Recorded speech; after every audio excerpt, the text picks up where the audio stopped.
सिर्फ 20 साल की उम्र में सिकंदर अपने राज्य का राजा बन गया।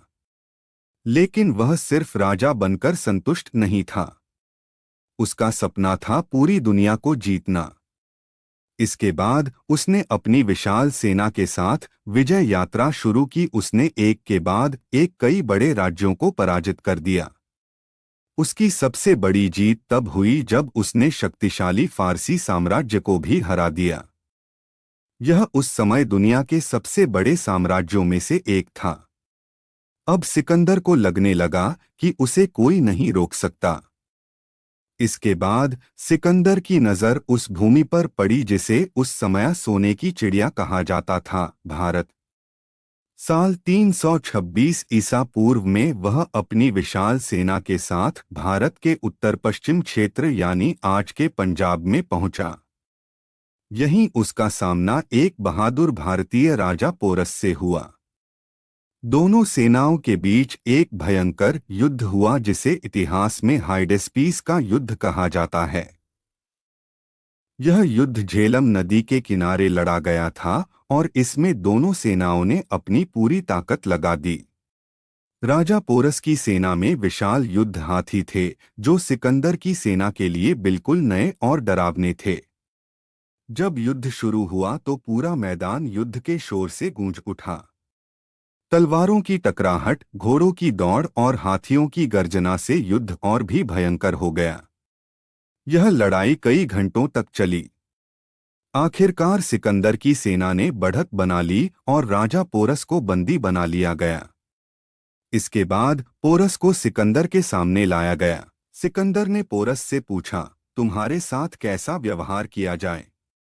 पोरस ने बिना डर के जवाब दिया, जैसा एक राजा दूसरे राजा के साथ करता है। यह जवाब सुनकर सिकंदर चौंक गया। उसने पहली बार किसी पराजित राजा में इतना आत्मसम्मान देखा था। पोरस की बहादुरी से प्रभावित होकर सिकंदर ने उसे माफ कर दिया और उसका राज्य भी वापस लौटा दिया। लेकिन कहानी यहीं खत्म नहीं होती। असली मोड़ अभी बाकी था। पोरस को हराने के बाद सिकंदर की सेना आगे बढ़ती हुई 20 नदी तक पहुंच गई।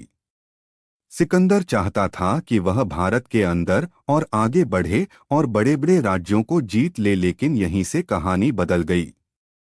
उसकी सेना लगातार 8 साल से युद्ध लड़ रही थी।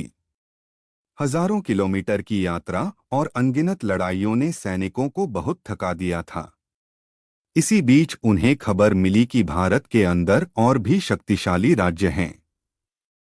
सैनिकों ने सुना कि आगे बहुत बड़ी सेनाएं और शक्तिशाली राजा मौजूद हैं। यह सुनकर उनका मनोबल टूटने लगा।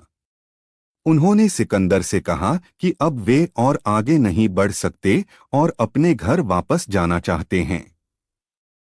सिकंदर ने उन्हें मनाने की बहुत कोशिश की। उसने भाषण दिए और कहा कि अगर वे आगे बढ़ेंगे तो इतिहास में अमर हो जाएंगे। लेकिन इस बार उसकी सेना ने उसकी बात मानने से साफ इनकार कर दिया। आखिरकार सिकंदर को वही करना पड़ा जो वह कभी नहीं चाहता था।